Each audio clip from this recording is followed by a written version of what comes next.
आज हम बात करेंगे आध्यात्मिक जागृति के बारे में। वो गहरा बदलाव जो आपकी जिंदगी में आता है, जैसे आप खुद को और दुनिया को एक नए नजरिए से देखने लगते हैं।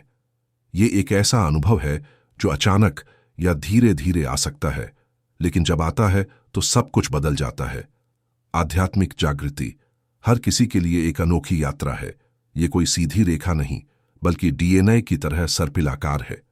कुछ लोग चरणों में घूमते रहते हैं, बार बार पुरानी बातों पर लौटते हैं, तो कुछ छलांग मारकर आगे निकल जाते हैं। और हर यात्रा व्यक्तिगत रूप से बनाई जाती है, जैसे कोई टेलर मेड ड्रेस जो सिर्फ आपके लिए फिट हो। भले ही रास्ते अलग हों, लेकिन कुछ सामान्य तत्व हमें जोड़ते हैं, जैसे जागरूकता की बढ़ती लहर, आंतरिक शांति की खोज और जीवन के गहरे अर्थ को समझने की प्यास। आइए आध्यात्मिक जागृति के इन चरणों को सरल और स्पष्ट तरीके से समझें, थोड़ा विस्तार से, ताकि आप इसे अपनी जिंदगी से जोड़ सकें। आज हम इन 5 चरणों पर गौर करेंगे, हर एक के बारे में जानकारी देंगे, कुछ उदाहरणों के साथ, और आपको ये पहचानने में मदद करेंगे कि आप किस चरण में हो सकते हैं या शायद पहले से गुजर चुके हैं।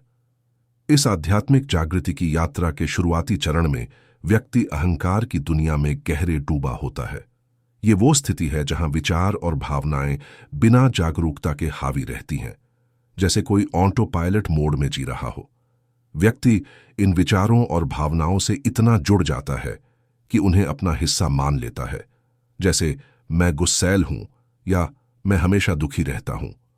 अहंकार की पकड़ इतनी मजबूत होती है कि खुद और अपनी व्यक्तिगत अनुभवों के बीच कोई फासला नहीं बचता, सब कुछ मिश्रित हो जाता है। इस स्थिति में लोग जिंदगी पर प्रतिक्रिया करते हैं, बजाय उसके कि उसे खुद आकार दें, जैसे कोई तूफान में बहता जहाज। नियंत्रण की भावना कम होती है, जिससे रक्षात्मकता, गुस्सा और नकारात्मकता बढ़ जाती है और छोटी छोटी बातों पर झगड़े हो जाते हैं। जिंदगी पहले से तय लगती है और कोई दुख या ट्रॉमा इस विश्वास को मजबूत करता है कि नियंत्रण की कमी है, जैसे बचपन की कोई बुरी याद जो बार बार सताती रहती है। व्यक्ति अपनी कहानी से इतना उलझ जाता है कि जिंदगी उसके साथ होती है, न कि वो उसे बनाता है।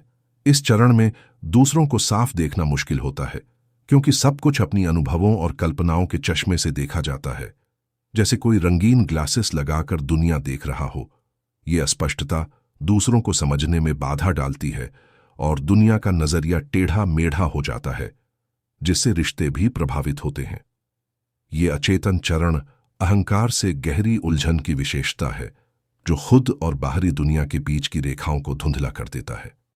आध्यात्मिक जागृति की यात्रा इसी जागरूकता से शुरू होती है, जहां अचेतन पैटर्न से मुक्त होने की जरूरत को स्वीकार किया जाता है और अस्तित्व की गहरी परतों की खोज की जाती है। ये आत्म जागरूकता और मानवीय अनुभव के गहन पहलुओं से जुड़ने की दिशा में विकास का शुरुआती बिंदु है, और यहीं से असली बदलाव की नींव पड़ती है। जैसे जैसे आध्यात्मिक जागृति की यात्रा आगे बढ़ती है, व्यक्ति एक परिवर्तनकारी चरण में पहुंचता है, जिसे अहंकार की मौत कहते हैं।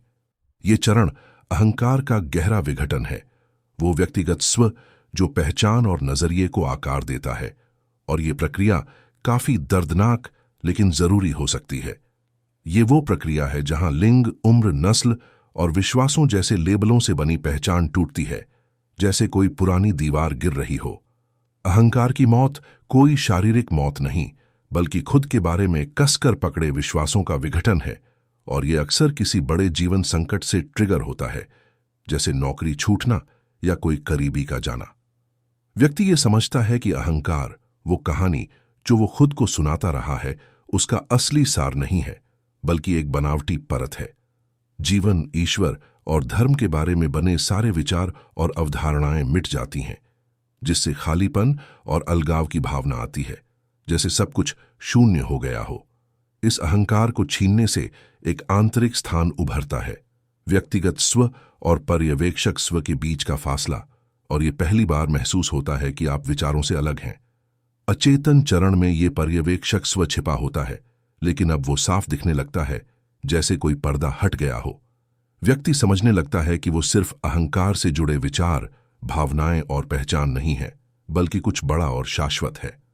अहंकार की मौत पर्यवेक्षक स्व की जागरूकता लाती है, वो हिस्सा जो चुपचाप जीवन को देखता और अनुभव करता है, बिना अहंकार की कहानियों में उलझे। व्यक्ति पहचानता है कि अहंकार सच्चा स्व नहीं है। ये समाजी कंडीशनिंग, व्यक्तिगत अनुभवों और सीखे व्यवहारों से बना निर्माण है, जैसे स्कूल में सिखाई गई किताबी बातें। ये चरण नजरिए में बुनियादी बदलाव लाता है, खुद की गहरी समझ के द्वार खोलता है और आगे की यात्रा के लिए तैयार करता है। अहंकार की मौत की यात्रा अहंकार के भ्रम को पहचानने के बारे में है। ये समझना कि खुद को सुनाई कहानी अस्तित्व का मूल नहीं है। ये चेतना की परतों और वास्तविकता की प्रकृति की आगे की खोज के लिए मार्ग प्रशस्त करता है और यहां से जीवन ज्यादा अर्थपूर्ण लगने लगता है। अहंकार की मौत से आगे बढ़कर आध्यात्मिक जागृति की यात्रा एक चरण में पहुंचती है, जिसे खोज कहते हैं। इस चरण में व्यक्ति समझ की तलाश में निकल पड़ता है, वो जो आमतौर पर सत्य कहलाता है, और ये तलाश कभी कभी सालों तक चल सकती है।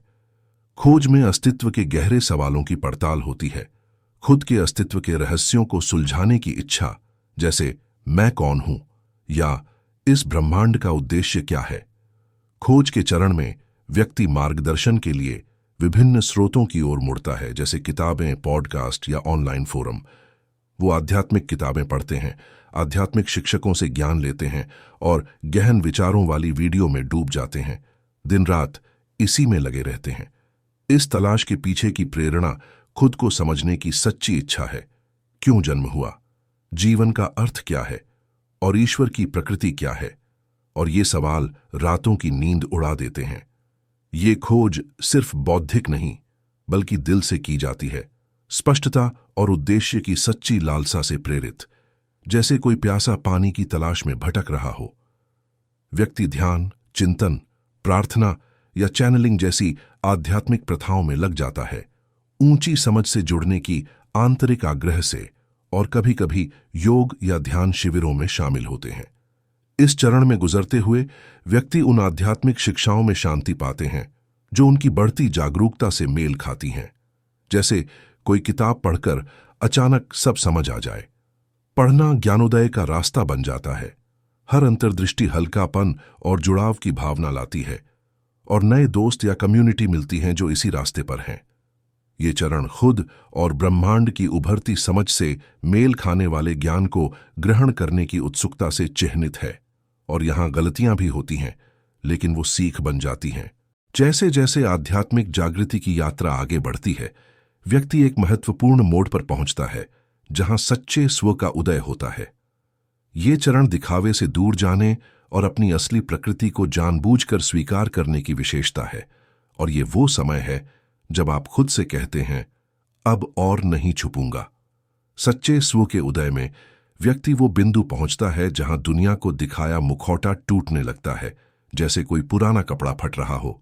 दिखावा करना मुश्किल हो जाता है और समाजी अपेक्षाओं से मेल खाने की कोशिश में असुविधा होती है, जो अब मेल नहीं खाती। जैसे ऑफिस में रहकर भी मन कहीं और हो। बढ़ते स्वभाव के साथ ये चरण व्यक्ति की असली सार को उजागर करता है, जैसे वो बचपन में थे, जब समाजी कंडीशनिंग ने उनकी पहचान को आकार नहीं दिया था और वो बेफिक्र खेलते थे। ये बचपन की वो प्रामाणिकता की वापसी है जब समाजी अपेक्षाएं व्यक्ति को ढालने नहीं लगी थीं, और आप फिर से वही मासूमियत महसूस करते हैं।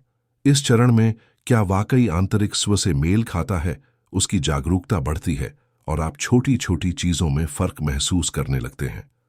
असंतुलित रिश्ते, वो नौकरियां जो मेल नहीं खाती और वो जुई जो अब सेवा नहीं करती, सब गिरने लगते हैं जैसे पुराने पत्ते झड़ रहे हों। व्यक्ति अपनी सच्ची आवाज को दबाने में असमर्थ महसूस करता है और अपनी असली इच्छाओं से समझौता करने को तैयार नहीं होता, जिससे बहादुरी के फैसले लिए जाते हैं।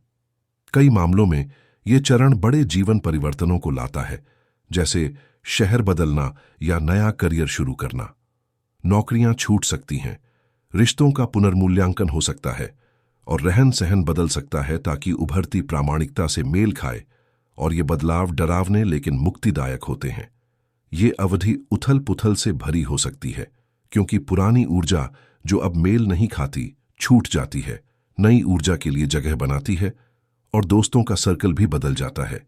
बाहरी बदलावों के अलावा सच्चे स्व का उदय आंतरिक परिवर्तनों को ट्रिगर करता है, जैसे पुरानी यादों का सामना, पुराने भावनात्मक घाव और मनोवैज्ञानिक त्रावमाएं स्वीकार और मुक्ति के लिए उभर सकती हैं, और रोना या हंसना दोनों आम हो जाते हैं। भावनात्मक उतार चढ़ाव आम हो जाते हैं क्योंकि व्यक्ति शुद्धिकरण की प्रक्रिया से गुजरता है, जैसे शरीर डिटॉक्स कर रहा हो। शारीरिक रूप से शरीर नई ऊर्जा फ्रीक्वेंसी से तालमेल बिठाने में असेंशन सिम्टम्स दिखा सकता है, जैसे सिरदर्द या थकान। ये लक्षण बढ़ती अंतर्ज्ञान से लेकर स्पष्ट सपने, पूर्वानुमान और अन्य बहुआयामी अनुभवों तक हो सकते हैं, जैसे आप दुनिया को नए सेंस से महसूस कर रहे हों। व्यक्ति खुद और आसपास की दुनिया की गहरी समझ से जुड़ जाता है और जीवन ज्यादा जीवंत लगने लगता है। आध्यात्मिक जागृति की यात्रा के अंतिम चरण में व्यक्ति संरेखण की जिंदगी में प्रवेश करता है। ये चरण खुद के हर पहलू को आसपास की दुनिया से सामंजस्यपूर्ण रूप से जोड़ने का प्रतीक है, और ये वो जगह है जहां सब कुछ बैलेंस में आ जाता है। ये सच्चे स्व के उदय से आगे जाता है और अस्तित्व के सभी पहलुओं से गहन जुड़ाव में फैलता है, जैसे कोई पेड़ अपनी जड़ों से मिट्टी से जुड़ा हो। संरेखण की जिंदगी में खुद, आत्मा, मन और शरीर से गहरी समझ और जुड़ाव होता है, और आप हर दिन खुद से बातचीत करते हैं। अपनी सीमाओं की दयालु स्वीकृति और अपूर्णताओं को माफ करने वाला आलिंगन होता है, जो व्यक्तिगत सार बनाते हैं, जैसे कोई मां अपने बच्चे की गलतियों को माफ करती है। ये एक ऐसी स्थिति है जहां आत्मकरुणा मार्गदर्शक सिद्धांत बन जाती है और आप खुद को जज करना बंद कर देते हैं। ये संरेखण दूसरों के साथ रिश्तों तक फैलता है, जहां आप बिना उम्मीदों के प्यार करते हैं। अपना सच्चा स्व स्वीकार करने के बाद दूसरों की सीमाओं के लिए करुणा और माफी का प्राकृतिक प्रवाह होता है और झगड़े कम हो जाते हैं। व्यक्ति पहचानता है कि हर कोई अपनी अनोखी यात्रा पर है, और ये समझ है कि हर कोई अपनी मौजूदा जागरूकता के साथ सबसे अच्छा कर रहा है, जिससे एम्पैथी बढ़ती है। ये चरण खुद के लिए पोषक बनने को शामिल करता है, वो सहायक माता पिता बनना जो पहले जीवन में चाहिए था, जैसे खुद को हक करना या अच्छी बातें कहना। ये बिना शर्त आत्म प्रेम की दिशा में यात्रा है, जहां समझ और दया का वातावरण पनपता है, और ये प्रेम बाहर भी फैलता है। जैसे जैसे ये आत्म प्रेम गहरा होता है, वो दूसरों की ओर फैलता है, रिश्तों में करुणा को बढ़ावा देता है, और दुनिया थोड़ी बेहतर लगने लगती है। संरेखण की जिंदगी मानवीय दायरे तक सीमित नहीं है, बल्कि ये पूरी सृष्टि से जुड़ाव है। ये दुनिया से व्यापक जुड़ाव तक फैलती है, जहां आप हर चीज में जीवन महसूस करते हैं। व्यक्ति प्रकृति, पेड़ों, पौधों, जानवरों, हवा, धरती और यहां तक कि निर्जीव वस्तुओं से अपनी इंटरकनेक्टेडनेस समझते हैं, जैसे सब एक बड़ा वेब हो। ये इंटरकनेक्टेडनेस सिर्फ अवधारणा नहीं, बल्कि जीवित वास्तविकता बन जाती है, और आप पर्यावरण की ज्यादा केयर करने लगते हैं।